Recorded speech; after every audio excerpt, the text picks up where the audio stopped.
આ ગુણાતીતાનંદ સ્વામીએ જે વાતો કરી છે એના જેવી તો વાતો થાય નહીં.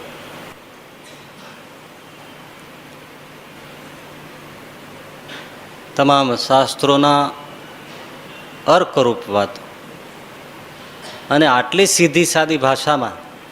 અમે તો ઘણા સાધુ સંતો થઈ ગયા, એના વચનો આ તે બધું વાંચ્યું હોય, પણ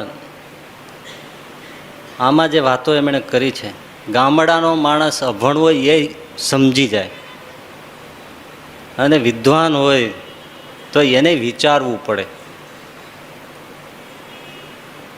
કેવા સૂત્રો મૂક્યા હોય કે જેને એક એક સૂત્ર ઉપર જેટલું બોલો એટલું ઓછું થાય. એટલે સ્વામીએ માનો કે આ કહ્યું તો આપણને વિચાર કરતા મૂકે કે કેવું જીવનનું દર્શન છે, કેવી ભક્તિમાં સ્વભાવ વધે, ધ્યાનમાં દેહાભિમાન વધે. આવું જલ્દી ગોતતા મળે ને કોઈ બીજા સંતોની વાણીમાં જલ્દી નહીં આવે. ભક્તિ કરતા સ્વભાવ વધે, ભક્તિનો જ મહિમા આવે. તમે નારદ ભક્તિ સૂત્ર જોઈ લો, શાંડિલ્ય ભક્તિ સૂત્ર જોઈ લો, બીજા ભક્તિ ઉપરના ગ્રંથો જોઈ લો, ક્યાંય એમાં એકેય ટાંક મારી હોય કે ભક્તિ કરતા સ્વભાવ વધે, માટે ભક્તિમાં ધ્યાન રાખજો. આવે? કોઈ કીધું નથી. બોલો, આમણે એ કહ્યું કે ભક્તિ કરતા સ્વભાવ વધે અને ધ્યાન કરતા દેહાભિમાન વધે છે ને. હવે ધ્યાનના ગ્રંથો જોઈ લો તો એમાં ના આવે, એમાં તો ઉલટાનું એમ આવે કે એ આત્મદર્શન કરાવે છે, દેહભાવ ટાળી નાખે છે. ધ્યાની હોય એ તો જુદો પડી જાય છે. ત્યારે સ્વામી એમ કહે છે કે જો ધ્યાન ન રાખો તો ધ્યાનમાં દેહાભિમાન વધે અને ભક્તિમાં સ્વભાવ વધે. ભક્તિ માર્ગ છે આખો. એ નવધા ભક્તિ કરો એમાંય, સેવા ભક્તિ કરો એમાંય, કથા કરો એમાંય, કથા શ્રવણ કરો એમાંય, ઠાકોરજીની સેવા કરો એમાંય, કોઈ દેવસ્થાનમાં સેવા કરો એમાં, અરે ઘરમાં ભક્તિ કરો તો એમાંય માણસના સ્વભાવ વધી જાય. ભક્તિ વધે એમ હારવાર સ્વભાવ વધે. મન ધાર્યું કરવાનું, આ બધા દંભ કરવો, અમુક અમુક વસ્તુઓ જોઈએ, આ બધા સ્વભાવ વધે. બીજાનું કયું માનવું નહીં, બધાથી સારા છીએ એવું મનાઈ જવું, સ્વભાવ વધી જાય. ભજન કરતા હોય ત્યારે પછી એ બોલાવાય નહીં, આ બધા સ્વભાવો છે ને. ઠાકોરજીની સેવા હોય તો એને નિમિત્તે પછી માગવાની વૃત્તિ, હવે સેવા, આ બધા સ્વભાવો છે. ભક્તિને બાને વિદ્યાર્થીઓને સેવાને બાને, ભક્તિને બાને રખડવાનું થઈ જાય. એ સભાનો બેલ પડ્યો નથી, કાંઈક ભક્તિ સેવા ગોતી નથી, એ સ્વભાવ વધી ગયો. હવે એને કોઈ એમ કે તમે બરાબર કામ નથી કરતા, સભામાં જાઓ તો અવગુણ આવશે. થઈ ગયો ને લાકડા જેવો સ્વભાવ.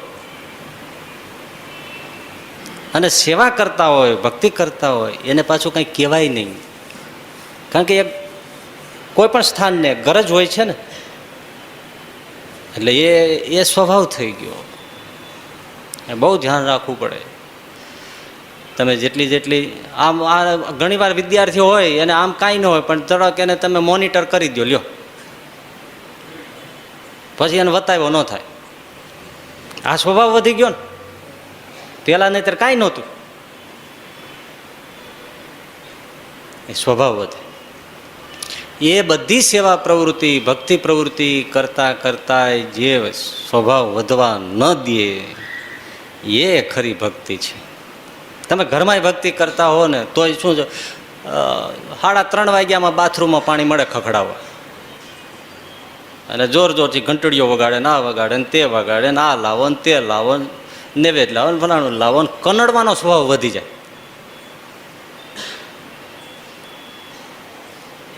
અને ઘણાને પૂજાનો ઠાઠમાઠ વધી જાય. જો આ સ્વભાવ આવ્યો ને, એવી પૂજા જગા મગા કરે ભાત મૂકી દો. એક સાધુ બહુ સરસ કીધું, કહું કહું તમારા કામનું જ નથી હો, પણ એટલે મને વિચાર એ થાય કે તમને કહેવામાં મજા નહીં, કારણ કે તમે અવગુણ લ્યો. અવગુણ બધી જગ્યાએ લેવાનો નથી હોતો, જોવા સમજવા જેવું છે એમ. એ એટલા માટે કે પેલા જે ભક્તો થઈ ગયા ને એના પૂજાના વાસણો માટીના હતા, બહુ બહુ તો ત્રાંબાના હતા, પણ પૂજા કરનારા સોનાના હતા.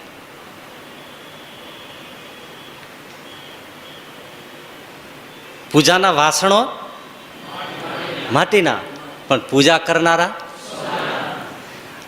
આજે પૂજાના વાસણો સોનાના થઈ ગયા અને પૂજા કરનારો માટીનો થઈ ગયો.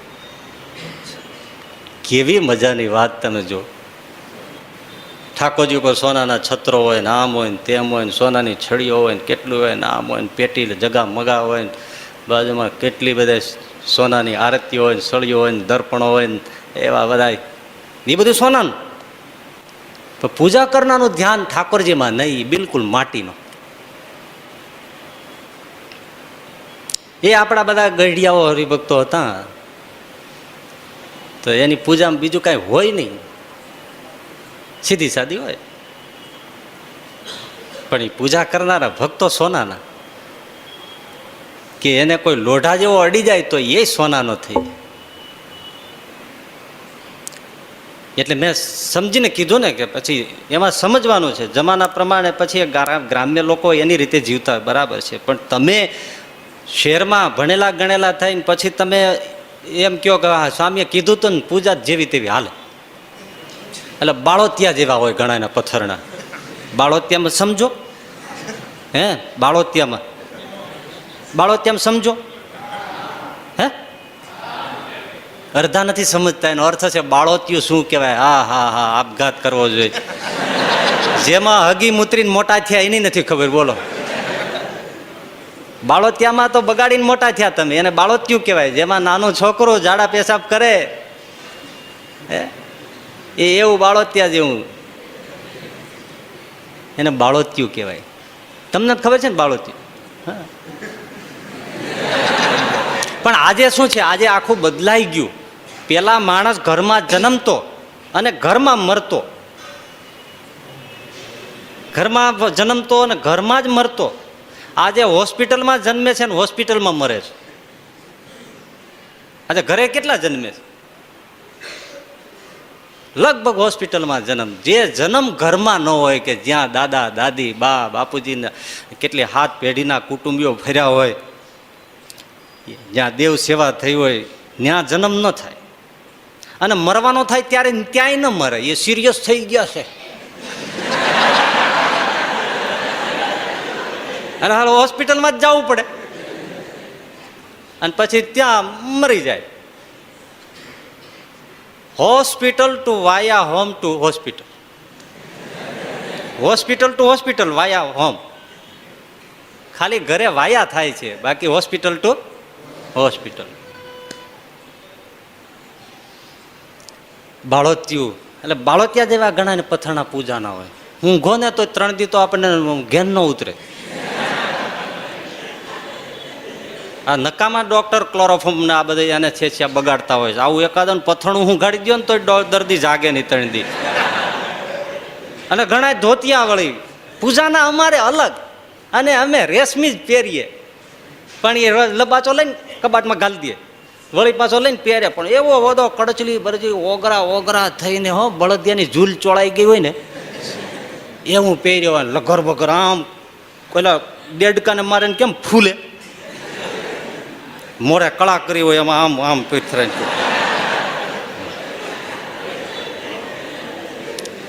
એટલે એવું નથી કે તમે પૂજા સાવ માટીની રાખો. આ બાજુ તો બધા મેન્થલની ડબ્બીઓ હજી હાલે છે.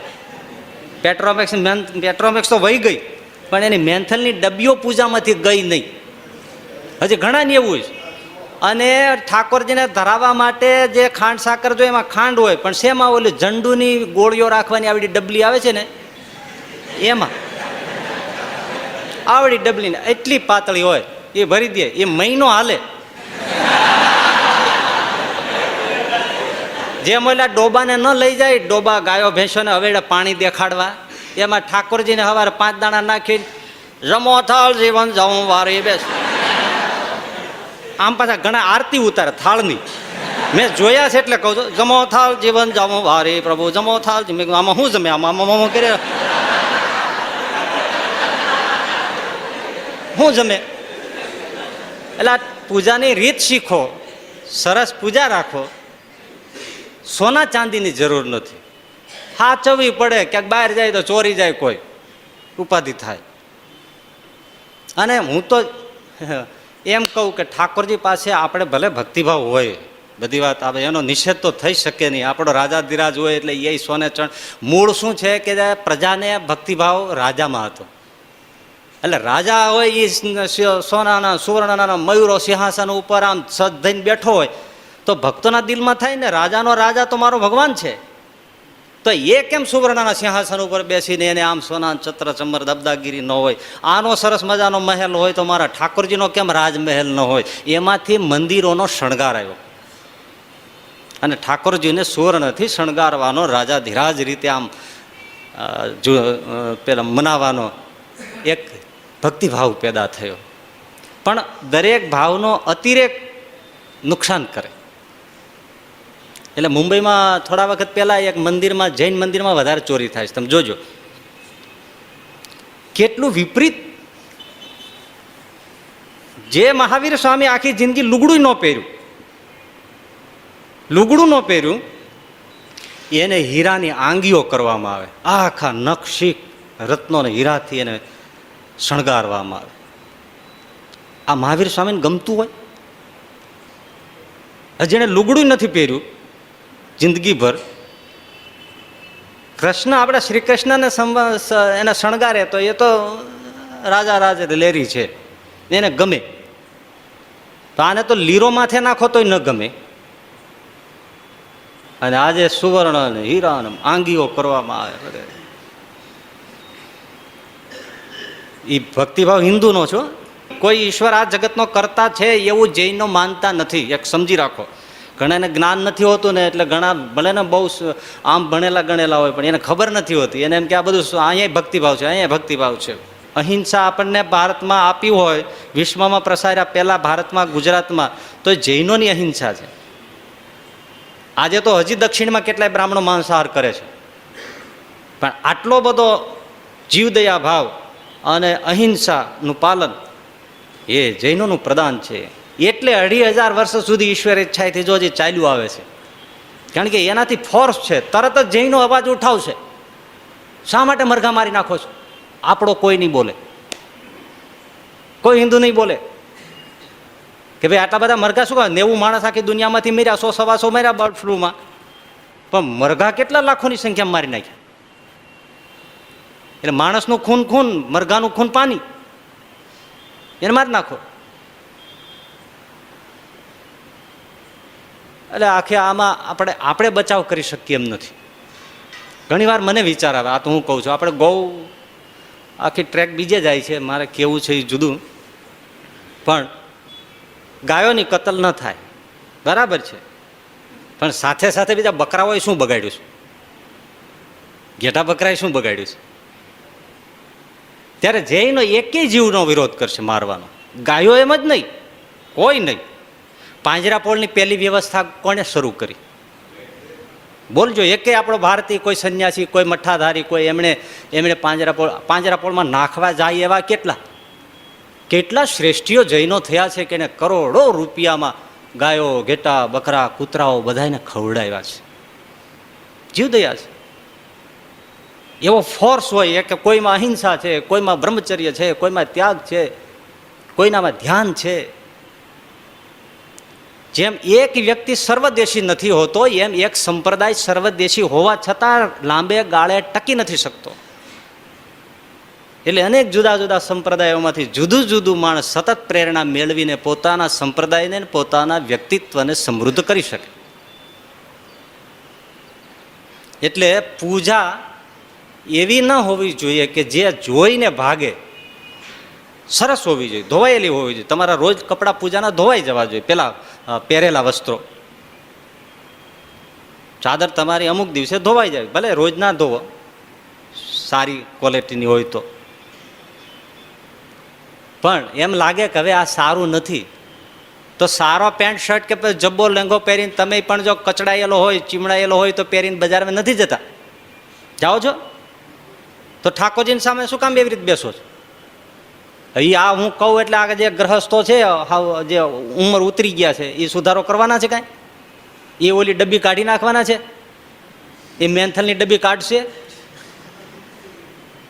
સાંભળ્યું કોને? સ્વામી કે વાતોમાં મન પોરવાતું નથી. જો શું વાતો એક એક શબ્દે કરે છે કે આવી વાતો તો ક્યાંય મળે નહીં, પણ વાતોમાં મન પોરવાતું નથી. બહાર ને અંદર બે જગ્યાએ સાધુઓ છે. એ શું? અંદર પણ સાધુઓ આપણે સમાવ્યા છે. કોઈને આપણા માનીને રૈયામાં રાખ્યા છે ને, એ અંદરના સાધુ છે. ભાઈ અમે ફલાણા સ્વામીને માનીએ, અમે ફલાણા સ્વામીને માનીએ, અમે એમના અનુયાયી, અમે બધા અંદર રાખ્યા છે. એક બહાર સંતો છે, જે આ બધા તમારી જેમ સામે બેઠા છે, એ બહાર સંતો છે.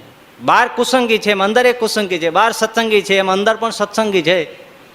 બહાર સાધુઓ છે, એમ અંદર પણ સાધુઓ છે. પણ કેવી વાત, કોણ જાણે ક્યાં સાતમા પાતાળથી લાવે છે સ્વામી, કે અંદર ગમે એટલા સાધુઓ હોય, પણ એ ખોટું કરશો ત્યારે હાથ નહીં ચાલે, અટકાવશે નહીં.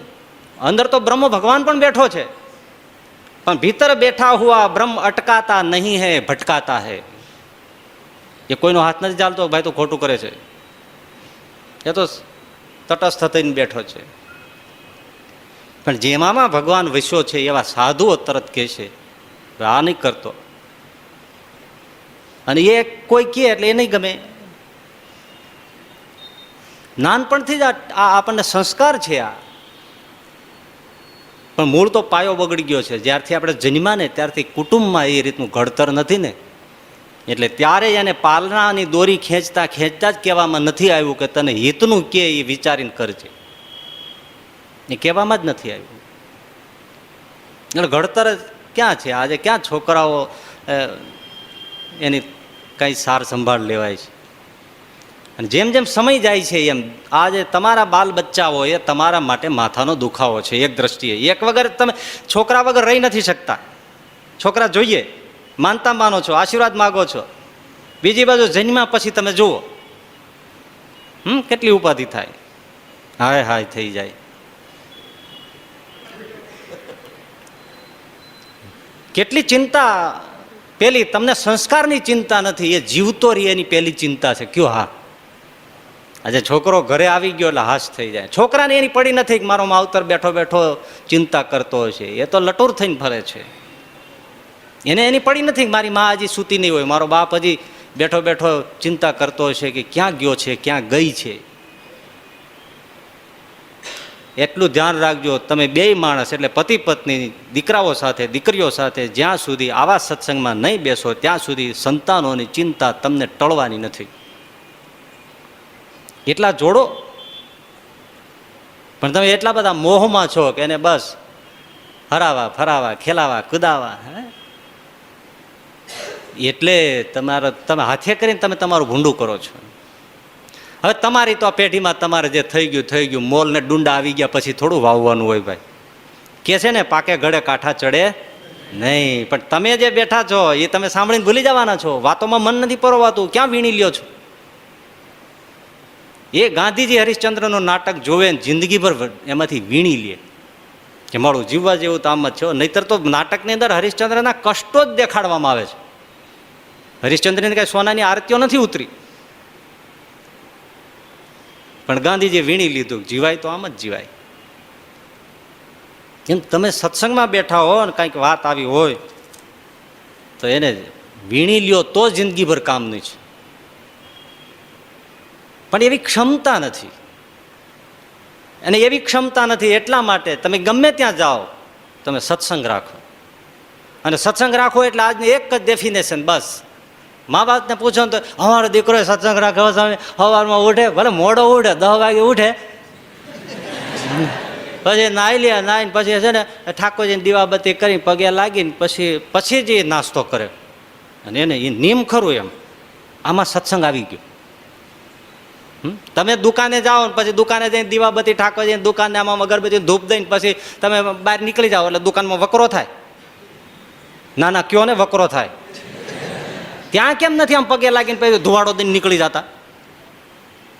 ત્યાં તો આઠો જ આમ બેસે છે, ચોપડા જોવે છે, વસ્તુઓ જોવે છે, કિંમત જોવે છે. ત્યારે આ ભગવાન એવો હું ભોદો છે કે એમને જોડી ભરી દઈએ? કૂવામાંથી પાણી કાઢવું હોય ને તોય બળ પડે ત્યારે નીકળે. ત્યારે આપણા જીવમાં તો જે કાંઈ સુખ છે ને એ તો ઊંડું ધરબાઈ ગયું છે. એને કાઢવું હોય તો તમે જોયું છે ને, પેલા પણ ઊંચા પાણીના તળ ઊંચા હતા ત્યારે ડંકીને આમ ધમો બે કોળક કોળક કોળક કરતું આવી જાય. ત્યાં તો ધોધ છૂટે, આમ ઉલટાનું એટલું પાણી ઉછળે કે આપણને હાથો હેઠે ન જવા દેતો. હે અને આજે વકળક વકળક વકળક, ડોલમાં પાણી ભર્યું એ અંદર વ્યુ જાય લે.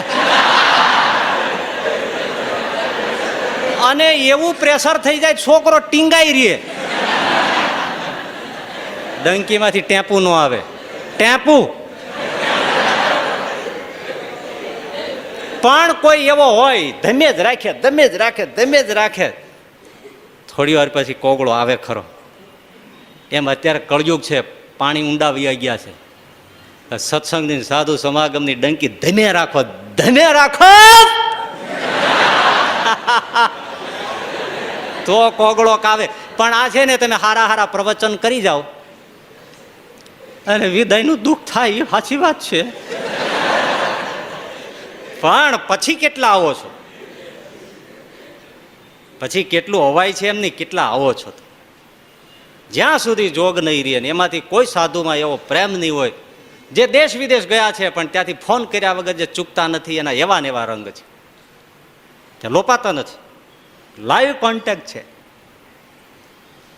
માવતર કરતાંય પણ જેને સાધુઓનો વિશ્વાસ રાખ્યો છે, દુનિયાના છેડામાં વયો દુઃખ તો નહીં જ આવે પણ કુસંસ્કાર પણ નહીં આવે. સુખી થવું છે પણ ક્યાંથી થવાય એનો રસ્તો ખબર નથી. અને સાંભળો છો છતાં એ માર્ગે હાલતા નથી, કારણ કે બીજા રસ્તાઓ બીજે ખેંચી જનારા બહુ છે. અહીંયા આવો ને, અરે ઘરડા ઘરડા થઈ ગયા હોય તો એને તમે ઘડી લાલચ, આલોનભાઈ મગનભાઈ બે ભજીયા બનાવે છે ખાતા જાવ તો હેંટતા રે. પછી આપણે પૂછીએ કેમ ન હોય તો કે ભજીયા ખાવા લઈ ગયો ને એમાં મોડું થઈ ગયું. પછી હું અહીંયા આવ્યો તો ઠાકોરજી પોઢી ગયા હતા પેપા જેવા થઈને. પછી હું તો હેંટ તો ઘેરે જઈને પોઢી જ ગયો. ભજીયા ખાવા શું કામ ગયા? સત્સંગમાં મન પરોવાતું નથી. અને મન પરોવાય વગર વિદ્યા આવે છે ભાઈ. ચોપડી ખોલીને આખો રાત વાંચો લ્યો.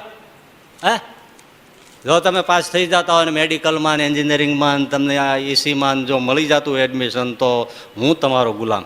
ચોપડી ખુલ્લી રાખીને આવે. મન પરવું પડે.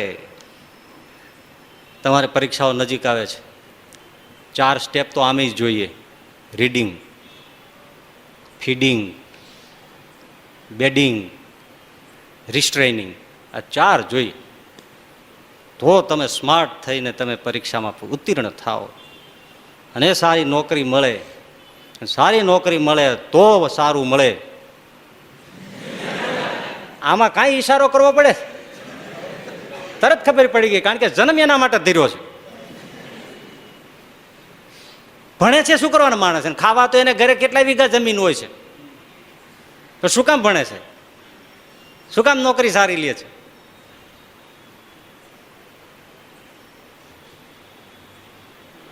રીડિંગ જોઈએ.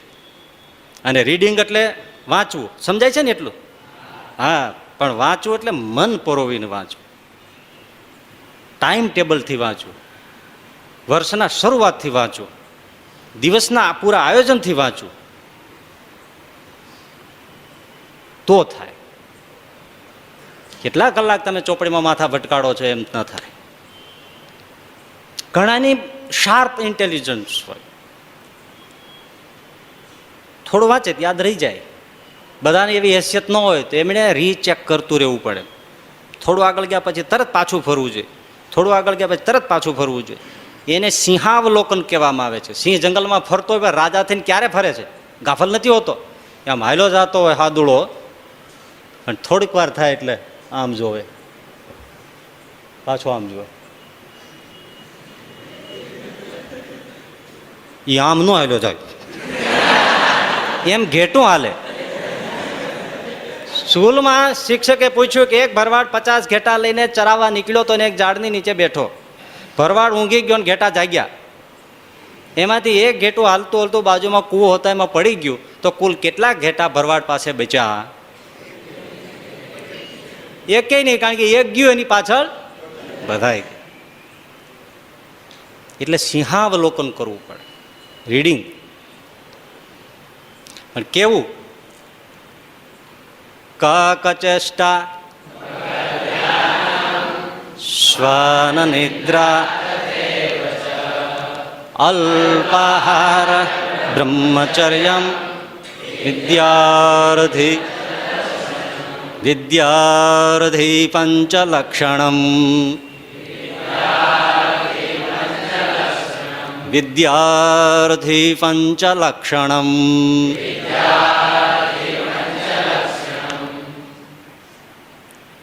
બકહ ધ્યાનમ. બગલો જેમ આમ તાર થઈ ગયો હોય એમ રીડિંગ કરે ત્યારે એને જ્ઞાન થાય છે. ઘણા પુસ્તક શુશ્રુષી હોય છે, ચોપડીને પૂઠા ચડાવી રાખે, એને રંગે રાખે, એને ઉપર નામ લખી રાખે, લીટો પડવા ન દે. એ પુસ્તક શુશ્રુષા કરનારો કોઈ દી વિદ્યા ન પામે. તમે જોજો, બહુ જે શરીરને ટાપક ટીપક કરતો હોય ને 35 વર્ષ સુધી મેળ ન પડે. હા હા હા, તમે જોજો. એવા આપણને એમ થાય કે કેમ રહી જાય, એ ટાપક ટીપકમાં રહી જાય. એમ બીજો નથી ને એટલે બીજું વ્યક્તિત્વ દેખાડી ન શકે. એને એમ થાય ચહેરો જ પડતો છે, ચહેરો નથી પડતો, ઓથમીર. એમાં કંઈક મસાલો હોવો જોઈએ. પેલો આવ્યો ગામમાંથી, પછી એને દુકાને જવું હતું એટલે એને ઘરવાળાને કોબી દેતો ગયો. હાલે આનું શાક કરજે, હમણાં કોઈ દી બનાવ્યું નથી, તને તારી માએ શીખવાડ્યું છે કે નહીં? આ કોબી બનાવજે, કોબી અફલાતું ખાવા જેવી ચીજ છે ને જાવા જેવી ચીજ છે. દુકાને ગયો, બપોરે આવ્યો ત્યાં બટાકાનું શાક. પેલો કે હું તને કોબી દઈ ગયો. તો શું થયું? હું કપાળ તમારું? મને એમ કે તમે આટલું ભણ્યા તમારામાં અક્કલ હશે. તે અરે હું તો પોંદડા ફોલતી જ રહી માય કોઈ કઈ નીકળ્યું જ નહીં, શેનું શાક કરું? ઓલો કે એમાં કાંઈક હોય ને એ નીકળે ને, જે એ તારા મગજમાં હોય તો નીકળે. તારા ભેજામાં નથી, તે પાંદડા ફોલ્યા ને એ જ ખાવાના હોય. ખોલી નાખે, શું નીકળે? એટલે ભેજામાં હોવું જોઈએ રીડિંગ. કેવું કેવું? બકત ધ્યાનમ. પછી આવે ફીડિંગ. ફીડિંગ એટલે ખાવું, ફીડ કરવું. કોમ્પ્યુટરમાં સરખું ફીડ કરો તો કામ આપે ને. એમનું કોમ્પ્યુટર તમે લઈ આવો 1.25 લાખ રૂપિયાનો, એટલે શું બધું કરી દે? અરે તમને 1.25 લાખ રૂપિયાની પેન આપવામાં આવે, એ પેપર લખી આપે? કાંઈ ન લખી આપે. ફીડિંગ હોવું જોઈએ. એ ફીડિંગ શું છે? ભોજન છે. ખાવાનું પણ વિદ્યાર્થીઓ ધ્યાન રાખે ત્યારે વિદ્યા હાંસલ થાય છે. પણ આજે વિદ્યાર્થીને ખબર જ નથી કે અમે એક પ્રકારના સાધક છીએ.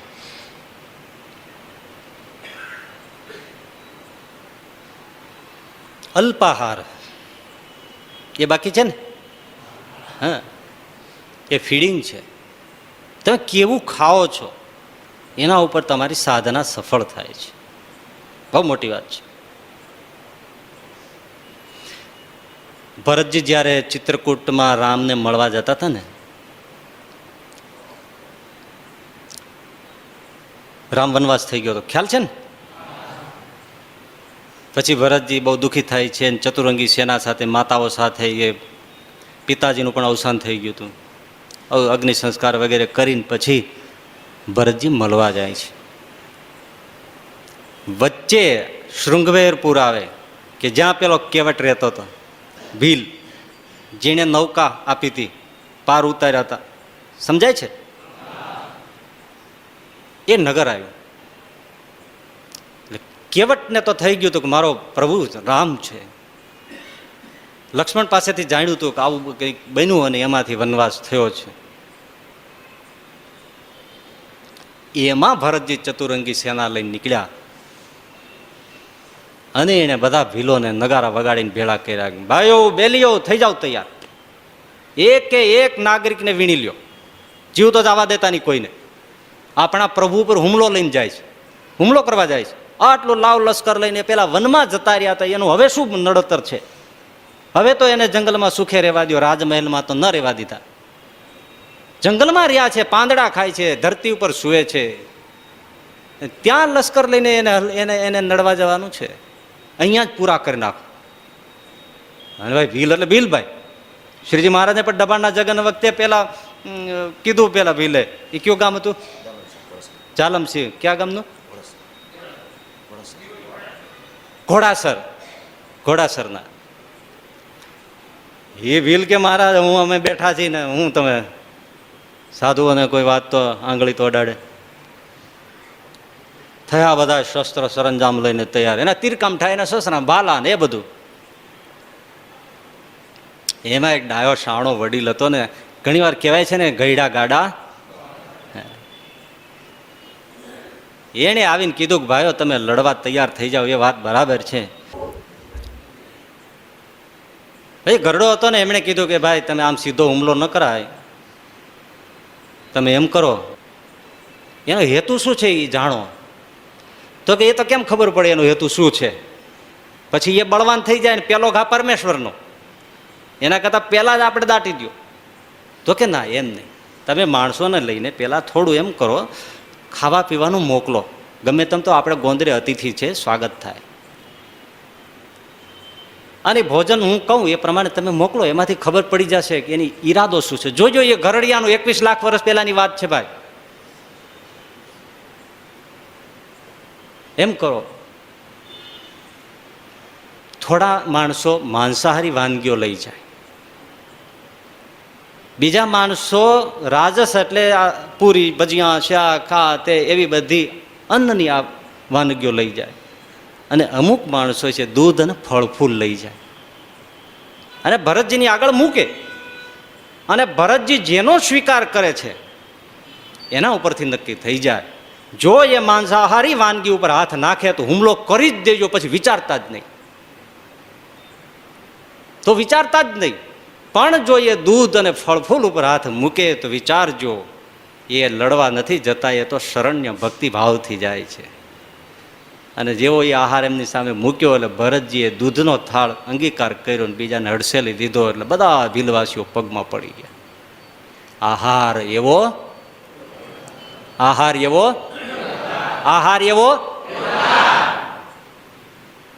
શું ફીડ કરો છો, શું ખાઓ છો તમે? અને આજે તો ધનોત પનોત નીકળી ગયું છે. માણસ શું ખાય છે, શું ખાય છે ધન કઈ કહી નથી શકાતું. આજ બાજરાનો રોટલો આ સાવકરના ગગાન કોઈને ભાવતો નથી. બાજરાનો રોટલો કે ઘોડા ખાય, ઘોડા ખાય. ઘોડા ખાય ત્યારે ઘોડા જેવા થતા, બાજરા ખાનારા કેવા હતા ભાઈ? હે, ઘોડા જેવા. બાજરા ખાઈને ત્યાં મોટા, જોવો આપ.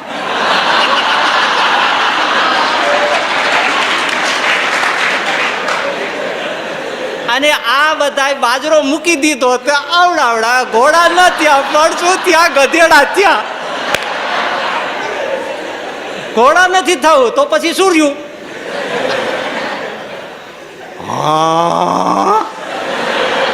શું ભલા માણસ, ખાવાની વાનગી વહી ગઈ. Pizza, dosa, idli, samosa, pizza, pasta. ભરવાડ સમજે, સુરેન્દ્રનગરના રેલવે સ્ટેશન ઉપર ભરવાડ તરસ્યો થયો, ચારે બાજુ આંટા માર્યા, કાળો ઉનાળો તરસ્યો થયેલો, તેમાં ઓલા પીણાની રેકડી લઈને નીકળ્યો ને તે એમ હા ખાઈ ગયેલો. એ ભાઈ એ કાંઈક પીવાનું દઈ દે. તો ઓલા એક બોટલ ઠંડા પીણાની પેપ્સી હશે એવું કાંઈ મૂકીને ડાકા દઈને કર્યું. તો ભરવાડ કે મારે નથી પીવું. અરે તમે ઓર્ડર કર્યો ને હવે તમે એમ કહો છો દાદા હવે મારે નથી પીવું. ના, મારે નથી પીવું. પણ વાંધો શું છે? બાટલીમાં નોરી પેટ મારી ઉછળે ને ઓલો આમ ખોલ્યો એટલે ડળક દઈને કોગળો નીકળ્યો. મેં તો જોયું નથી, આ તો સાંભળ્યું છે, મેં તો કોઈ દી આ જોયું નથી. ખોલતા આમ કોગળો નીકળી જતો છે. નીકળ્યો ગમે તે થયું. તે કે બાટલીમાં નોરી પેટમાં રહેતું છે. અને સાવ સાચી વાત છે, આંધ્રપ્રદેશ ને કર્ણાટક ને એ બાજુ આ પેપ્સી લીમકા આ પેપ્સી કોકા કોલા છે ને એ કપાસમાં જીવાત મારવા માટે છાંટે છે અને મરી જાય છે.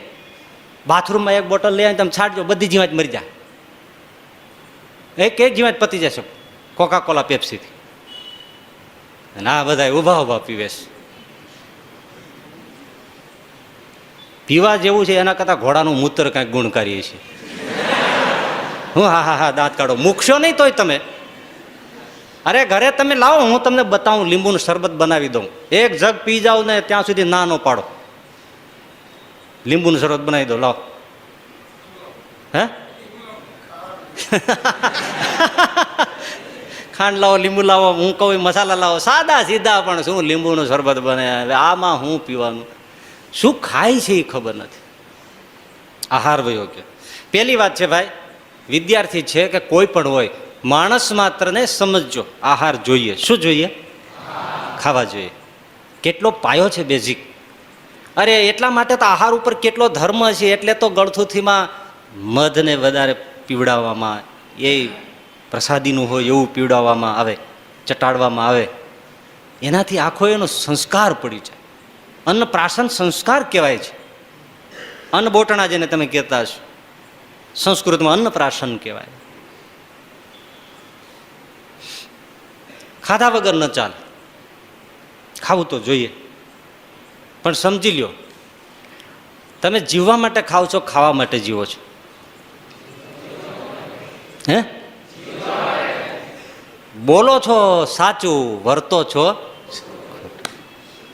બોલો છો સાચું કે અમે જીવવા માટે ખાઈએ છીએ, પણ ખાઈએ છે શેના માટે? જાણે ખાવા માટે જીવતા હોય એમ. તૂટી પડે રીતસરો, તૂટી પડે, જેમ હિટલર સૈન્ય ઉપર તૂટી પડતો હોય એમ તૂટી પડે.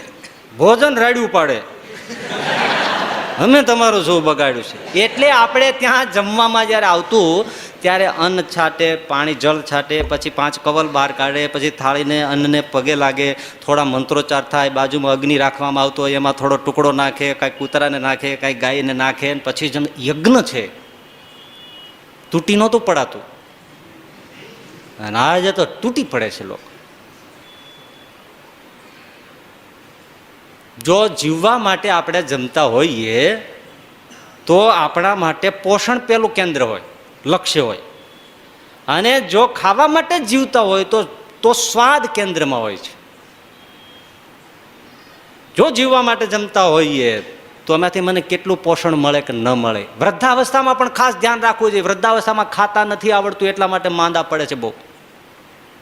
હરીબારું ખાતા હોય છે, વારે વારે ખાતા હોય છે, નડે એવું ખાતા હોય છે.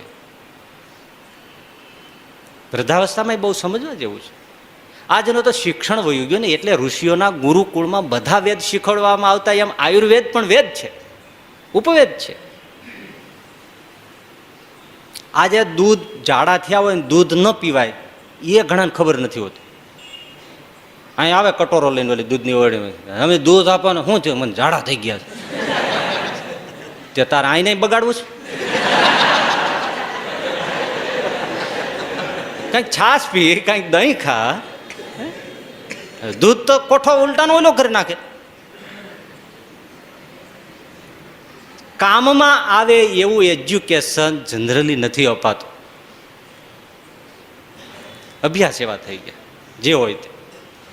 તો જો જમવા માટે જીવતા હોઈએ તો સ્વાદ બદલી જાય. ખાવા માટે જીવતા હોઈએ તો પછી તો જે આવે તે. અને આયુર્વેદનો એક નિયમ કહું તમને. આયુર્વેદમાં એમ કીધું છે, જઠ્ઠર એના 4 ભાગ છે. 4 ભાગ કરવાના, ત્યાં કંઈ પડદા નથી, પાર્ટીશન નથી. પણ આખી જઠ્ઠરનો અડધો ભાગ અન્નથી ભરવો. ઠોસ રોટલી, દાળ, રોટલી, શાક, લાડુ, જે તમને ફાફક આવે તે. અડધો ભાગ જઠ્ઠરનો આવા ઠોસ કઠણ અન્ન દ્રવ્યોથી ભરવો. પછી ત્રીજો ભાગ, એટલે 1 ભાગ રહ્યો ને, એ પ્રવાહી ખોરાકથી ભરવો. એટલે છાશ છે, દહીં છે, જ્યુસ છે, એનાથી ભરવો. અને પા ભાગ જે રહ્યો એ ખાલી રાખવો હવાની અવર જવર માટે. કારણ કે જેમાં પછી આખું જઠરામ વલોવાતું હોય, એ તો તમે ભણ્યા છો ને. પણ હવે તમે એટલું બધું ભર્યું હોય તો જઠર આમ આંટો ન લઈ શકે, આમ કરવા જાય પણ કેમ મળે. તમે ફુગાને એકદમ હવા ભરી દો પછી એની વડે વળી આમ થાય, તળીંબલો થાય, આમ મારો તો કાંકરો ઉલ્લી ના ગોવ્યો જાય. બોલ, અમે એ વિદેશમાં એક જગ્યાએ હતા, પછી હવે નામ થામ તો ન અપાય. હવે એ મોટા થઈ ગયા હોય ને ક્યાંક કદાચ સાંભળી જાય તો એને બોલું થાય, દુઃખ થાય બિચારાને. નહીતર તો નામ દે તો વધારે મજા આવે, પણ ન દેવાય. તો અમારે ત્યાંથી ના, તમને ખબર પડે. હા,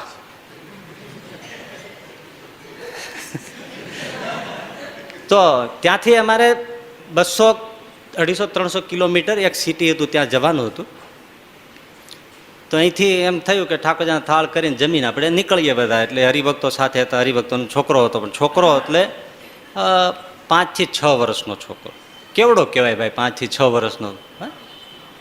હા, તો બધા એ જ્યાં સાથે આવનાર હરિભક્તોને એને બધા એમ જમાડ્યા. રોટલી દાળ ભાત શાક, આપણે તો પાકો થાળ હોય એ જ પાકો, મિષ્ટાન વગરનો, પણ રોટલી દાળ ભાત શાક ઠાકોરજીને ધરાવ્યા બધા જીમા. પછી એ છોકરા એની હારે જીમા. હજી જમીને તરત 10 મિનિટમાં ગાડીમાં બેઠા. ગાડીમાં બેઠા ને ત્યાં પપ્પા મારે ખાવું. એટલે એના પપ્પાએ વળી કાકડી ને મગફળી ને આવું બધું હારે પાછું લીધેલું. હરિભક્તો આજે ઘણા લઈ લેતા હોય છે ને, ફ્રૂટ લઈ લે ને આ લઈ લે ને તે લઈને. હું એકવાર નામ નહીં દઉં, એ હરિભક્તોની ગાડીમાં અમે ફરેણી ગયા હતા. અમે અહીંથી ઠાકોર જમાડ્યા, એને જમાડ્યા અને ગાડીમાં બેઠા ને હાલ્યા. પણ અહીંથી બાવળા ને બધું ચાલુ થયું એટલે બધી જામફળ ને બોર ને બધું લીધે જાય ને ખાધે જાય ને ઠળિયા કાઢે જાય.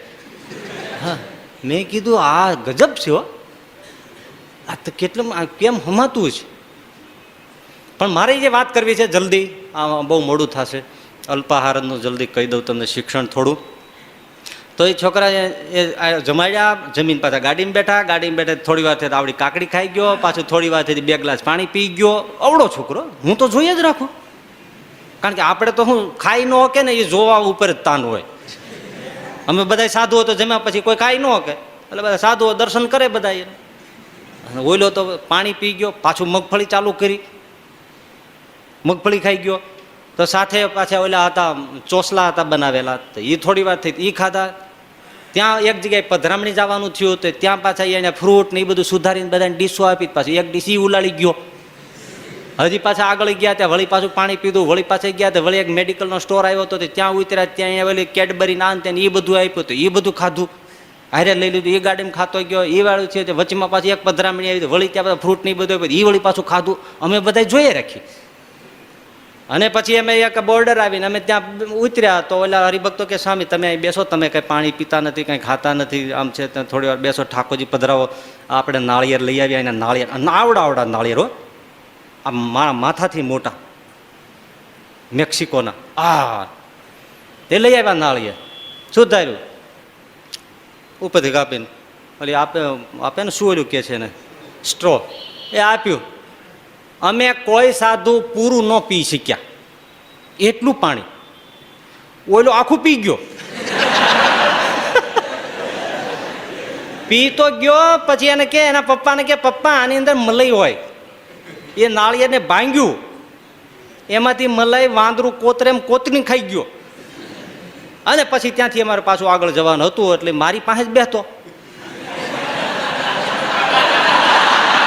એટલે ગાડી દરવાજો મેં ખોલ્યો અને મારી પાસે બેહવા આવ્યો. મેં કીધું ભાઈ કા તું બેન કા હું બેવું, હું તારી પાસે નહીં બેવું, તું હવે છે ને ઓલી ગાડીમાં બેહો જા ત્યાં છે ને. નહીં મારે તો તમારી કરીને જ બેસવું. મેં કીધું ના હો. એને બાપાને પપ્પા મને સ્વામી ના ભણે, મને સ્વામી ના કે, મારે તો અહીંયા જ બેસવું, મને સ્વામી જોડે બેસવું. સ્વામી ક્યારેક ક્યારેક જોક કરે, મને તો સ્વામી બહુ ગમે. મેં કીધું હવે તું મને નથી ગમતો. તેના બાપુજી આવ્યા, મને કે સ્વામી છોકરા રાખો ને, એમાં શું વાંધો. મેં કીધું આ ટાંકી ગમે ત્યારે ફાટે, હવે આનો ભરોસો જ નહીં આ. અને પછી મને 3 દી ખાવું નહીં ભાવે, આ કદડો કાઢશે.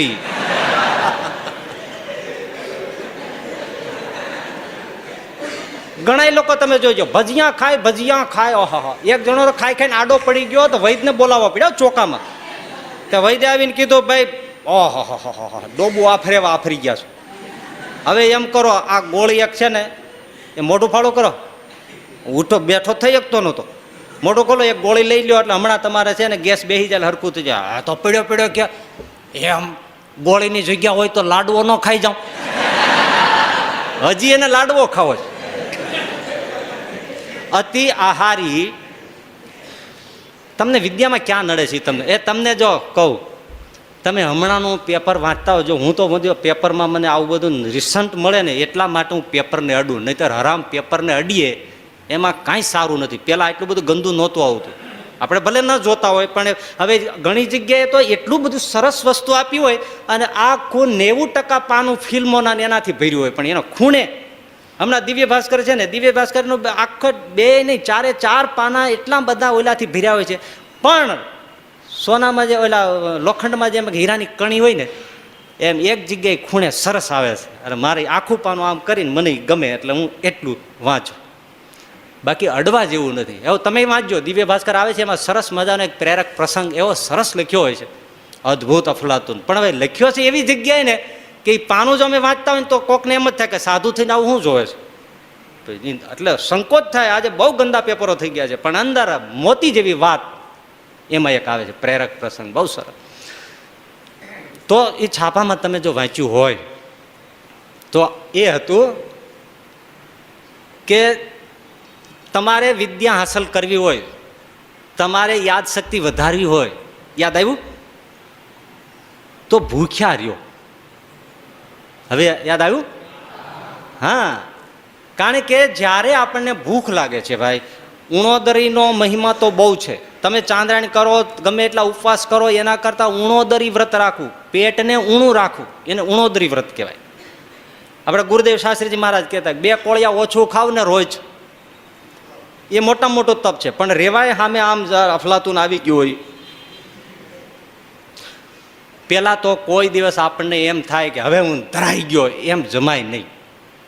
ઊણું ઓછું હોવું જ જોઈએ પેટ, એ બહુ દરેક ફાયદામાં છે. તો એમાં શું કીધું કે જો તમે ભૂખ્યા રહ્યો તો યાદશક્તિ વધે છે.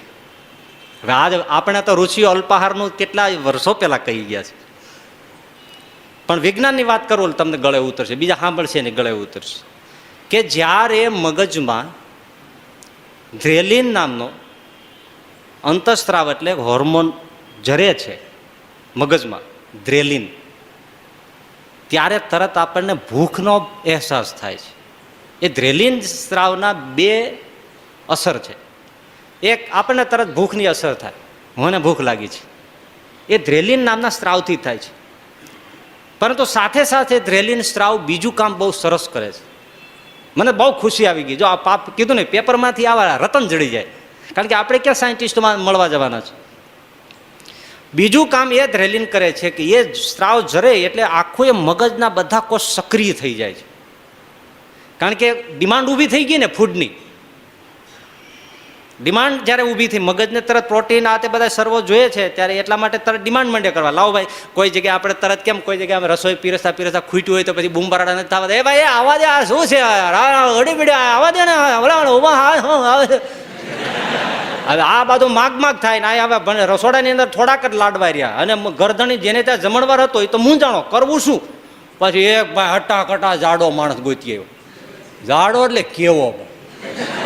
આવો જાડો, અને આવડી મૂછ્યો, આવડી હવે મોટો.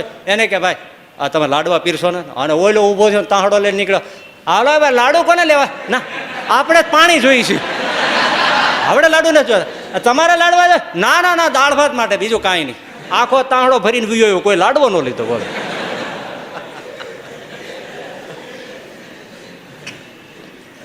ભૂખ લાગે ત્યારે આપણે જેમ બરાડા પાડીએ છીએ, મગજ પણ આખું સક્રિય થાય છે. બસ એ વખતે સતેજતા જે મગજમાં આવે છે ને, ત્યારે મગજ વર્ક સરસ કરે છે. એટલે એને સલાહ આપ્યું છે કે બહુ સવારમાં બહુ ન ખાવું, અને આપણે તો તળીમલા થઈ જાય. હાલો બટેટા ફવા, એમાં જે પીરસવા વાળો હોય એને તો એક રીતે ફાયદો, પણ બીજી રીતે મરો છૂટથી ખવાય એટલું નુકસાન. જો ભાઈ, હું તમને ધર્મની રીતે કહું અને આજના યુગની રીતે કહું, જરૂરિયાત કરતા, જો ભાગવતમાં કીધું છે, જરૂરિયાત કરતા વધારે પાણી પીવું, જરૂરિયાત કરતા થોડું વધારે જમવું, એને ભાગવતમાં ચોર કહ્યો છે અને એ દંડને પાત્ર છે એમ કહ્યું છે. આ મગજમાં આવે? ખરેખર અપરાધી છે, કારણ કે એને જોઈએ એના કરતાં વધારે ખાઈ જાય છે. કેટલા જણાને ઓહિયા કરી જાય છે. જો એ ન ખાય તેમાંથી કેટલા બીજાને કોળિયા પેટમાં પહોંચે. આ ખાધા પછી તો હોવાનો જ છે. અને આજના તો વૈજ્ઞાનિકો, આજના જે આહાર શાસ્ત્રીઓ કહે છે, ભાઈ તમે જે જમો છો ને એના અડધા ભોજનથી તમારું શરીર પોષાય છે અને અડધા ભોજનથી ડોક્ટર પોષાય છે. જો તમે અડધું કરી નાખો તો ડોક્ટર ભૂખ્યા મરી જાય. આ ડોક્ટર માટે તમે ખાઓ છો. અને કેવું પણ એમ 12 વાગે તોય ચાલે, 2 વાગે હોય તોય ચાલે, કેવું ચાલે. અને વળી પાછો છેલ્લે જેમ જેમ છેલ્લે પોગવા જાય પછી ગમે તે ઉત્સવ હોય, છેલ્લે પોગવા જાય હનુમાનજી મહારાજ યાદ કરે. જાણે હનુમાનજી પાસે અંદર કૂદીને પાછું હરકું કરી દે, ખવડાવે.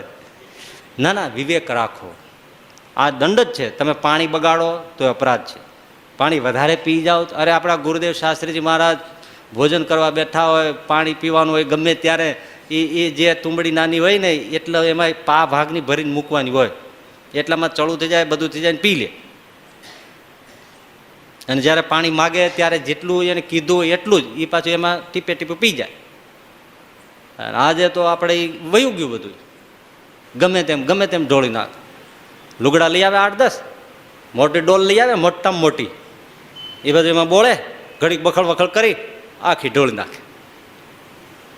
અને નળ ચાલુ રાખી અને પછી અહીં દીધે રાખે હાબુ, કવિને રે વાતો કરી રાખે. અપરાધ મોટામાં મોટો છે કુદરતનો, ભગવાનનો. ભાઈ એ અપરાધોને લીધે જ તમે એક વ્રત રાખો. હું તમને જિંદગીમાં પ્રોમિસ કરું, તમે કહેતા તો સોનાના પત્રામાં લખી દો, પાણીનો બગાડ ન કરો, પીવામાં કે નાવામાં કોઈ જગ્યાએ. અને જમવામાં તમે અતિરેક ન કરો. જિંદગીમાં તમે લખી રાખો, તમને ગમે ત્યાંથી કુદરત પાણી પીવા ખાવા પીવાનું આપે, કારણ કે તમે એનો અપરાધ નથી કર્યો. તમારે કોઈ દિવસ શોષાવવું ન પડે. બીજા કોઈ વ્રત કરવાની જરૂર નથી. આ મોટો એટલે અન્નને બ્રહ્મ કહેવો છે ને. અલ્પાહાર, યાદ શક્તિ વધે છે, મગજ સક્રિય થાય છે. અને તો તમે કદાચ આટલું તો જાણતા છો, તમે જ્યારે જમો ખૂબ, આપણે બધા જમીએ તો જમ્યા પછી આપણને ઊંઘ કેમ આવે છે ભાઈ? બહુ વૈજ્ઞાનિક વાતો છે બધી. તરત ઊંઘ આવે છે ને, અને કેવી આવે? 3 વાગી જાય તો ખબર પડે. જેમાં પછી ઊંઘ આવે કેમ? શરીર છે ને આપણા કરતાં સમજદાર છે. જ્યારે આપણે જમીએ જઠરમાં ખોરાક આવે ને ભાઈ, એટલે તરત બધું જ લોહી ત્યાં પહોંચાડી દેવામાં આવે. કારણ કે એને આખું મશીનને વલોવવા માટે આપણે કોઈ મોટું મશીન ચાલુ કરી વીજળી ખેંચાઈ જાય છે કે નહીં? તમે આ લાઇટો બધું કર્યું હોય ને મોટું 2000 વોલ્ટનું તમે ગીઝર મૂકો તો તરત લાઇટ ઝાંખી થઈ જાય છે ને, કે નથી થતી? હા, એમ બધો પાવર ત્યાં ગીઝરમાં વયો ગયો. વધારે જરૂર છે, નહીંતર ના ન થાય, ગરમ પાણી ન થાય. આ ટ્યુબલાઇટ બોળી રાખો તો કંઈ થોડી ડોલ ગરમ થાય? જ્યાં જોઈએ છે ત્યાં તરત શક્તિ વહી જાય. એમ જઠ્ઠર છે એમાં ભોજન ભરો, ભોજનને પચાવવા માટે તરત આખા શરીરમાંથી લોહી જઠ્ઠર ઉપર આવી જાય. એટલે આ મગજમાંથી પણ લોહી ઓછું થઈ જાય. એટલે મગજમાંથી લોહી ઓછું થતાની સાથે આપણને ડ્રાઉઝનિંગ થાય છે, તરત ઝોલા આવે છે, ઊંઘ આવે છે. એટલે સચત રહેવું હોય તો ભોજન ઓછું કરો, એટલે મગજને લોહી પૂરું મળે. ગાંધીજી કહેતા કે હું ઘણા રાજ્યના કાજમાં ગૂંચવાયેલો છું, અને એ તો અક્ષરીલા જ છે, પણ કે મારે બહુ મૂંઝવણ આવે અને મને કોઈ સમસ્યાનું સમાધાન ન મળે તો હું તે દિવસે ઉપવાસ કરું છું. આખી જિંદગી આ ડોહાએ કર્યું. હું તે દિવસે ઉપવાસ કરું. આખા દિવસના ઉપવાસ દરમિયાન શરીરમાં પચાવવાનું જ કાંઈ રહ્યું નહીં, મગજમાં પૂરતું લોહી મળે. સામે અંતસ્ત્રાવીઓ ત્યારે નહોતો આપણને વિજ્ઞાને કીધું ભલે, પણ ધ્રેલિનનો અંતસ્ત્રાવ થાય એટલે ભૂખની ડિમાન્ડ કરે, ભૂખ આપવામાં આવે નહીં ભોજન, અને આખું મગજ એક્ટિવ થઈ જાય. આ વૈજ્ઞાનિક કારણ. પચાવવા જેવું કાંઈ રહ્યું નહીં, પૂરતું લોહી મગજને મળે. ગાંધીજી કે એ વખતે હું શાંતિથી બેસું. મારી જિંદગીમાં ક્યારેય એવું બન્યું નથી કે મેં ઉપવાસ કર્યો હોય ને મને મારી સમસ્યાનું સમાધાન ન મળ્યું હોય. લો, તમને જે કોક દિવસ અનુભવ કરી જોજો. તમને કોઈ દાખલા કે કોઈ ઉકેલ ન પડતો હોય ને તો તમે સવારમાં ન જમો, બપોર થઈ જાય ને તોય ન જમો, બપોરે મોડું કરી નાખો અને તમે જુઓ ફટાક દઈને તમારે ગૂંચ ઉકલવા મળશે. વાર લાગશે થોડી, અભ્યાસ નથી એટલે, પણ પછી એને ખબર પડી જાય કે આ ખાવા નથી દેવાનો ખાવા નથી દેવાનો, એટલે એ મગજ કામે લાગી જાય છે અને તમારી પ્રશ્નનો સમસ્યાનો ઉકેલ આવે છે, સૂઝ પડી જાય છે ખરેખર છે. એટલે અલ્પાહાર, અરે આપણે રાજકોટમાં ભંડારમાં તો હવે લખ્યું છે સૂત્ર કે ખબર નહીં, પણ કમ ખાઓ ગમ ખાઓ નમ જાઓ લખ્યું છે કે ગમ ખાઓ, કમ ખાઓ, ગમ ખાઓ અને બોલો એકવાર, કમ ખાઓ નમ. શું લ્યો જો વેદાંતના સૂત્રો છે, આને કોઈ દુઃખ હોય. કમ ખાઓ, કમ એટલે ઓછું ખાઓ, ગમ ખાઓ એટલે કોઈ ગમે ત્યારે ક્યારેક બોલી નાખે, અપમાન કરી નાખે, ન ઘટતું હોય એવું કંઈ વર્તન થઈ જાય, આદમી ગમ ખાઈ ગયો નથી કહેતા, પી જાય. અને જે ગમ ખાઈ જાય એને દુઃખ ન આવે. પેલું તો એને દુઃખ કોઈ દિવસ એને વ્યવહારમાં દુઃખ ન આવે. ગમ ખાઈ ગયો ને શું દુઃખ, હામો ચડબડ મંડે કરવા તમારા કુટુંબમાં તરત. આ ઘરડાઓને દુઃખ શું કામ આવે છે, ગમ નથી ખાતા અને જીવ ખાય છે. જીવ ખાવા કરતા ગમ ખાવાની જરૂર છે. હશે છોકરું છે ને, હું 90 વર્ષનો થયો તો ગમે એવડો એનો છોકરો તો છોકરું જ છે ને, ભલે 70 વર્ષનો હોય એની આગળ શું છે, છોકરું જ છે ને. હશે છોકરું છે ને. ભાઈ 3 દેવ હતા ને, એને ચર્ચા ચડશી કે આમાં મોટો કોણ, આ ઋષિઓમાં આમાં 3 દેવમાં મોટા કોણ દેવ. પછી બધા નક્કી થયું કે ભાઈ કોઈ કસોટી કરો ને એક દેવ મોટા નક્કી કરો. પછી ભૃગુ ઋષિને સોંપ આપવામાં આવ્યું, તમે નક્કી કરી દો મોટા દેવ કોણ છે, જોજો મજાની વાત. એટલે પછી ભૃગુ ઋષિ કે પણ મને શું છે ક્યારેક ક્યારેક આવું પછી તમને જાણવા જેવી કંઈક વાત મળી જાય જીવનમાં તો તમારું કામ થઈ જાય. મને એમ થાય કે આ ચાન્સ છે, કયો હવે મારું ગળું નથી હાલતું એટલે હું મજબૂર છું, નહીતર આ 250-300 છોકરા અમને સોંપી દીધા એના માવતરે, હે લોઢાના ટુકડા એમને આપી દીધા. હવે એને જેવા ઘડવા હોય અમારા હાથની વાત છે ને, હે ભઠ્ઠીમાં લોઢું દઈ દીધું, હવે એને જેવો ઘાટ કરવો હોય ઉગાડીને એવો એનો છે. આ તો અમારા માટે ચાન્સ છે કે 250-300 છોકરાઓ માવતર મને સોંપી દીધા, તમારે જેવો ઘાટ ઘડવો હોય ઘડી નાખો. પણ શું કરીએ, હા આ ભઠ્ઠીમાં આવવાનો ટાઈમ રહેતો નથી, હું ધ્યાન રાખું.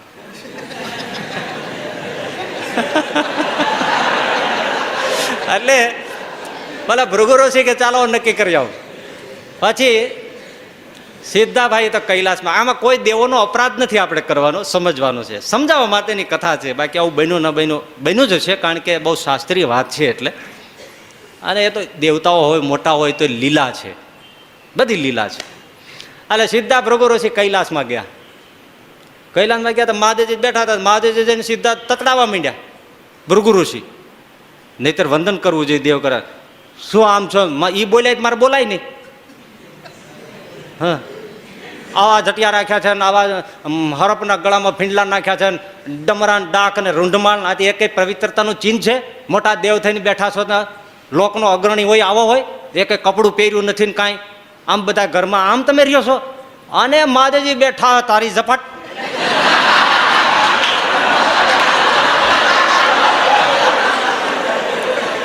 ભૃગુ ઋષિ ભાગ્યા, મારી નાખ્યા. શિવજી તો અડધો ગાવ તો પાછળ દોડ્યા. પણ ભૃગુ સાહેબ તપ મૂક્યું એટલે સડસડાટ પછી ગયા. મહાદેવજી કહેવાય ગયો જા વયો જા, બીજી વાર આવ્યો છો ભાંગી જવું છે. પાર્વતીજી પાછળ દોડીને સમજાવીને લઈ ગયા છે. હવે એ તો એવા હોય, તમે આવા પાછા વળો ને હું વધી પડું એમ સૌ. પછી ભૃગુ ઋષિ ગયા બ્રહ્મા પાસે. બ્રહ્માજીની પાસે જઈને તરત ભૃગુ ઋષિ મીંડ્યા કેવા ગયઢા થઈ ગયા. મલકનો બાપનો બાપ પિતામહ, ચારિત્રના ઠેકાણા છે, વેદના ગાતા, વાળ ધોળા થઈ ગયા. માન મર્યાદા કઈ છે જીવનમાં? બ્રહ્માજી કે તો ક્યાં બોલતા, ખબરદાર ज्ञान लेने आया है कि ज्ञान देने के लिए आया है कि लेने के लिए आया है. ભાગ્યા ત્યાંથી ગયા ક્ષીરસાગરમાં. શેષની સૈયા, ખાટલો હારો નહીં, તમે જોવો ખરા. કાળોતરો સાપ શેષ નાખ ફૂંક મારે તો તાળવા ફાટી જાય એનો ખાટલો. અને છતાંય કહેવાય હું શાંતાકારમ ભુજગશયનમ પદ્મનાભમ સુરેશમ. શાંતાકારમ, ઓહો, શાંતિનું ઘર. ખાટલો કેવાનો? શેષનાગનો. અને સુતા છે. લક્ષ્મીજી ચરણ દબાવે છે. ભગવાન પહોળી ગયા છે. ઓહો, કેવી મજાની વાત છે ભાઈ. ભૃગુ ઋષિએ કાંઈ જોયા વગર હતા, બે કરતા આખરી કસોટી લીધી. ફેરવીને પાટું ભગવાનની છાતીમાં માર્યું. ભગવાનની છાતીમાં, વિષ્ણુની છાતીમાં ભૃગુ ઋષિએ પાટું માર્યું. એ ભાઈ તમે ઠાકોરજીનો કાંઈ ઉતારવાનું ઉતાર લેજો. ભૃગુ ઋષિએ છાતીમાં પાટું માર્યું. આંગન પે અતિથિ આયા હે और तुम सोए हो. ભગવાને કમળની જેવા નેત્રો ખોલ્યા. ઋષિવર, ક્ષમા કરો, તમે ક્યારે આવ્યા એ મને ખબર ન પડી. દેવી, તમે તો જાગતા હતા ને, મને કેમ ન કહેવાય કે ભૃગુ પધાર્યા છે? એકદમ પગમાં પડી ગયા, આંખમાં આંસુ આવી ગયા. મહારાજ, તમારો આવો કોમળ ચરણ મારી છાતીમાં માર્યો, મારી છાતીમાં વાળ હોય એ વાળ તમને ચૂમાતો નથી ને? ભૃગુ ઋષિ કહે, મહારાજ પાસ હો ગયે, कसौटी में पास हो, एनुअल में पास हो गए. आप सबसे बड़े देव है. कौन देव है? विष्णु सबसे बड़े देव है. क्यों? गम खाना वो चीज बड़ी है, गम खाना वो चीज बड़ी है, चीज बड़ी है भाई, चीज बड़ी है, गम खाना. અલા, વચમાં વાત યાદ આવી ગઈ, કહી દઉં. એક શાયર ઉભો થયો. એ કહે, અચ્છા શાયરી સુનાऊं, गौर से सुनिए. एक शेर सुनाता हूं, गौर से सुनिए. एक शेर सुनाता हूं. क्या? शेर सुना तो, शेर એટલે સાખી શાયરી. एक शेर सुनाता हूं, गौर से सुनिए. शेर सुनाता हूं, गौर से सुनिए. बोला कि पर सुनाओ ने. एक शेर सुनाता हूं, गौर से सुनिए. मैं ही भूल गया हूं, किसी और से सुन लीजिए.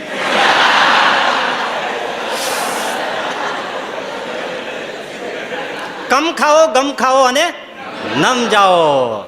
કોઈ વડીલે કહ્યું, સાધુએ કહ્યું, વ્યવસ્થાપકોએ કહ્યું, સૂર્યકાંતભાઈ કહ્યું, બીજા કોઈ સ્ટોરવાળાએ કહ્યું, ભંડારમાં કહ્યું, આવા રમેશભાઈ વડીલ બેઠા છે એમણે કીધું. લે, કોક કોક છોકરા છે ભાઈ, અમને એમ થઈ જાય એનામાં જે ગુણ છે ને અમારામાં આવે તો અમારું કલ્યાણ થઈ જાય. કોક કોકમાં એવા સારા સારા ગુણ. ક્યારેક ભંડારી સામે ધકી લીધું હોય, ક્યારેક ઓફિસમાં ધકી લીધું હોય, ક્યારેક ભગવત સામે ધકી લીધું હોય. મારે જ કઈ વારો આવતો જ નથી. મારે તમારે શું લેવા દેવા? કાંઈ નહીં. પણ ક્યારેક કોઈ કીધું હોય ત્યારે ગમ ખાન આવો ચીજ બળી હે. અમારે એક છોકરો હતો ગુરુકુલનો, અમારે એટલે ગુરુકુલ. નહીતર આ માથાકૂટ થઈ જાય ભાઈ. ગામને ચોરે 3-4 છોકરા રમતા હતા, તે બહુ તોફાન કરતા હતા. એક બહારથી મહેમાન આવ્યો હતી કે આ છોકરા ક્યાંના તોફાન કરે છે? આ છોકરા છે કોના? તો કે બ્રહ્મચારી બાપુના.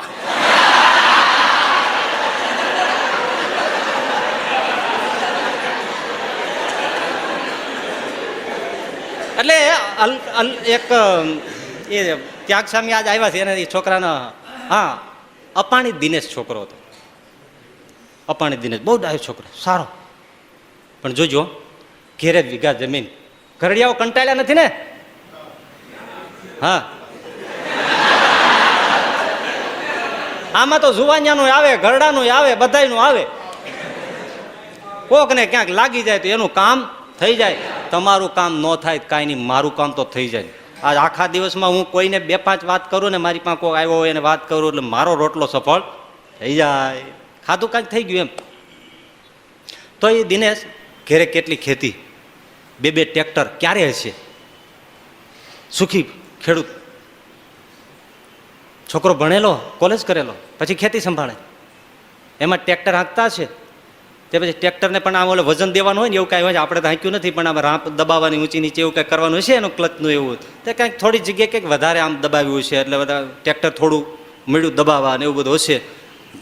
અને બાપુજી બાજુ હશે કે દીકરા જરા ધ્યાન રાખ, આવી રીતે ન હોય, તને 1 વાર કહી 2 વાર કહીએ, હવે તારે સંભાળવાનું છે. અમે તમે કાંઠે પોગી ગયા, પણ તમે આમ ખેતી કરો તો એમ કેમ આવે? ટ્રેક્ટર હોય એના નુકસાની જાય, મશીનને, એન્જિનને ધ્યાન રાખવું જોઈએ. બીજું તો કોણ કહે તમને? બસ આમાં કાંઈ કીધું? ગમ ખાનાઓ ચીજ બળી છે. ગમ ન ખાઈ શક્યો માણસ, આટલામાં ગમ ન ખાઈ શક્યો. સાંજ પડવાનું હતું, ઘરે આવ્યા, સીધો જ પેલી રોગર દવા આવે છે ને કપાસમાં ભયંકર ઝેરી, એ ઘરે તો હોય જ. ટ્રેક્ટર ઊભું રાખ્યું, સીધો ત્યાંથી ઉરલીને સીધી ઓલા કબાટમાંથી બોટલનો 1 લીટરનો શીશો જે હશે એ લઈ અને કાઢી સીધું. એના બાપો કે તું શું કરે છે લા? પણ ત્યાં તો અડધી બોટલ ગટગટાવી ગયો. શીશી નાખી દીધી પણ ઓલું તો વયું, એ તો ભાઈ એક ઢાંકણું વયું જાય તો પછી શું છે? શીશી મોઢે માંડી હાથ મારીને ત્યાંથી જોવે ત્યાં જ વહી જાય ને.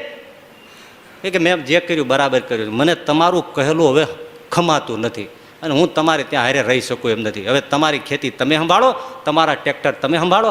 ડફ દઈને પડી ગયો, મરી ગયો. લ્યો, ગમ ખાનાઓ ચીજ બડી હે ભાઈ. ગમ ખાઈ જાઓ ને તો કામ થઈ જાય. કમ ખાઈ જાઓ, વિદ્યા મળે, આરોગ્ય મળે, પૈસો બચે, પુણ્ય થાય. બીજાને આપો છો ને તમે જેટલું ખાઓ છો એને બીજાને મળે તો. એટલે અલ્પાહાર છે, ઉણોદરી છે, બહુ મોટું વ્રત છે. યાદ શક્તિ માટે, વિદ્યાની સાધના માટે, એકાગ્ર થવા માટે. તમે ખરેખરનું દાબીને વાંચવા બેહો પછી કાંઈ મગજ કામ ન કરે, લોહી જ ન મળે. એટલે જેટલો અલ્પાહાર કેટલો, પાછું કુપોષણ નહીં, સાવ શરીર મળદાલ થઈ જાય એવું નહીં, મર્યાદિત પોષણ મળે એવો આહાર. પણ એક વસ્તુ લખી રાખો કે બજારો જે વસ્તુઓ છે ને ક્યારેય ન ખાશો. અમારે તમારા પૈસાને વાપરવા છે, અમારે શું લેવા દેવા ભાઈ. પણ જે નથી ખાવા જેવું, કોઈક જગ્યાએ મુલાકાત લ્યો તો એમ થાય કે ખાવા જેવું નથી. એક રેકડીની ચાય અડવા જેવી નથી, કોઈ જગ્યાએ પીણા. અરે તમે કે શેરડીનો રસ અમે પીએશું, બીજું કાંઈ નથી. પણ એ ગ્લાસ કેટલાય મોઢે અડાડ્યો છે એ તો તમે જુઓ. અરે ધર્મની વાત વર્ણાશ્રમની જવા દો, પણ કેવા રોગિષ્ટ લોકો એ ગ્લાસને અડીને ધોતા હોય, મોઢા વખળ વખળ કરતા. હું તો કાલુપુર સ્ટેશને ને એપલ જ્યુસનું સેન્ટર છે, તમને ખબર, મેઇન ગેટની બાજુમાં. એ મારો દોસ્તાર હતો. હવે હું કઈ રેલવેમાં ઓછો જાઉં, નહીં હું જાય આવો સામે જાઓ, એની ટેબલ આપીને મન બેહાડે અને મારા થેલા અહીંયા જ ગાડી જોઈ આવે, સીટ નંબર એ જોઈએ, હું ત્યાં બેઠો બેઠો રહું. એ દોસ્તાર થઈ ગયો હતો, મારવાડી હતો એ. અલે ત્યાં હું બેઠો હતો, તે એક જણો જ્યુસ પીવા આવ્યો. મને તો આમાં જ મસાલો મળે, પણ મેં એ તેદી જે માણસ જોયો કુરૂપ, એવો મેં મારી જિંદગીમાં માણસ નથી જોયો. એવો ગંદો રોગ્ય ભિખારી જ હતો. આવા મોઢા ગામડા નાકમાં આંખમાં આખો ગોબરો ફૂંક હાલ્યું જાય. આપણે જોઈને તો આપણને તો તરત તો ખાવું ભાવે જ નહીં. એને એપલનું જ્યુસ આપ્યો 5 રૂપિયાનું, એ પાછો લકવા અડધો આમ આમ લઈને લીલો આમ કરીને જ્યાં લે અડધું ફૂ થઈને પાછું ઓલા ગ્લાસમાં જાય, વળી પાછું સૂંઘી જાય, વળી પાછું ગ્લાસમાં જાય, વળી પાછું સૂંઘે, વળી પાછું ગ્લાસમાં જાય. એ ડખોળીને પાછો થોડું ઘણું પીધું ને થોડું ઘણું રહ્યું, એ મૂક્યું ને એ માણસ વયો ગયો. ઓલા પ્યાલો લઈને સીધો એક ડોલ બ્રહ્મકુંડ જેવી હતી એમાં આમ કરીને પાછું ઊંધો મૂકી દીધો. મેં કીધું ભાઈ ને તમે આમ સાફ ના કરો. મને કે આ બધા આનાથી ને હલકા હોય છે, આ પીવા આવે. એ બોલ્યો હે આ પીવા આવે ને સ્વામી, એ તો મહારાજ તમારી જેવા પવિત્ર, એટલે હું તમને પગે લાગુ કે તમે કાંઈ લ્યો નહીં, ખાઓ નહીં, પીવો નહીં, તમારા ખોળિયા કેટલા પવિત્ર. એને એટલાથી મહાત્મ્ય હતું એ તમારા ખોળિયા કેવા પવિત્ર, તમે કોઈ દી અભડાવ્યા ન હોય મહારાજ. ના આ તો બધા ઢોર જેવા છે. અરે ભાઈ વિચાર તો કરો. એટલે ક્યાંય ખાવા જેવું નથી. કોઈ પાર્ટીઓમાં જેવા તેવા, આજે તમને કહો તમને ખોટું લાગે શું કરીએ, પણ આ લગ્ન વરાન જે ઉધડક પાર્ટીઓ અપાય છે ને, કોઈ હારા કુળ નો હોય એમાં, હે ભાઈ. અરે પણ હવે શું કહીએ બધા ને, ભૂખે મરો એવું. હે હા ન કહીએ કાંઈ, બરાબર છે, પણ ન કેવું ગમ ખાનાઓ ચીજ બળી હે.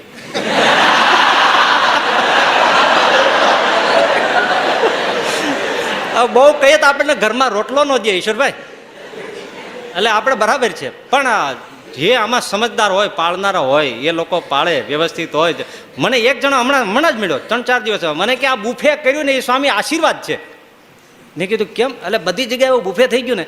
મેં કીધું અમને તો બુફે પસંદ ન આવે. લોકો એ મને કે તમને પસંદ આવે કે ન આવે, પણ બુફે બહુ સારું, મને બહુ ફાયદો. મેં કીધું તમને શું વળી બુફેનો ફાયદો? બધાને આ રેઢિયાળમાં જ ફાયદો હોય. મને કે એવું નહીં, બુફેમાં છે ને ઓલી પંક્તિઓ પડતી હોય ને ત્યારે ગરદણીને વેવાય ને આ ને તેને બધા પોતે જાતે પીરસવા આવે અને એક એકનું મોઢું જોઈને ઘી ઠાલવે, લાડવા દે, એક એકની સામે તાણ કરે. બુફેમાં તો હાલો હાથ પડી જાય એટલે હવે જમવા જાય, પછી આમ આટો મારીને આમ કરીને ડીશ અહીંથી લઈને પાછી ખાલી વગદોળી વગદોળી મૂકીને આવે, ખોટો પાણી આમ કરીને આવે, જમી લીધું, બસ સરસ, જમી લીધું. કોણ જોવે છે? એ કે તમારે જમવું હોય તો ઉપાધિ છે, બાકી બુફેમાં કોણ પૂછે છે કોણે ખાધું ને કોણે નથી ખાધું? પણ તમને જીભના ચસ્કા હોય તો તમે મરો, બાકી તો ભગવાન દયાળુ છે, રસ્તા ખોળી જ કાઢ્યા હોય છે. તો વિદ્યાર્થી છે એ અલ્પાહારી હોય તો જ એનું મગજ સતેજ રહે, બાકી તો જેટલું શરીર વધે તો બુદ્ધિ ક્ષીણ થાય, કસવી પડે. એટલે અલ્પાહાર તો બહુ જરૂરી છે. અને સાત્વિક આહાર હોવો જોઈએ, ભગવાનને અર્પણ કરેલો હોવો જોઈએ, અને માનસ પૂજા પછી એટલે માનસી પૂજા પછી ભોજન ગ્રહણ કરેલું હોવું જોઈએ. અને જમતા જમતા એ ઠાકોરજી જેટલા યાદ આવે એટલા યાદ કરીને ભોજન કરે તો એ વિદ્યાર્થી દરેક પ્રકારની વિદ્યાઓમાં ભગવત કૃપાએથી સફળ થઈ જાય છે. સહજાનંદ સ્વામી મહારાજ.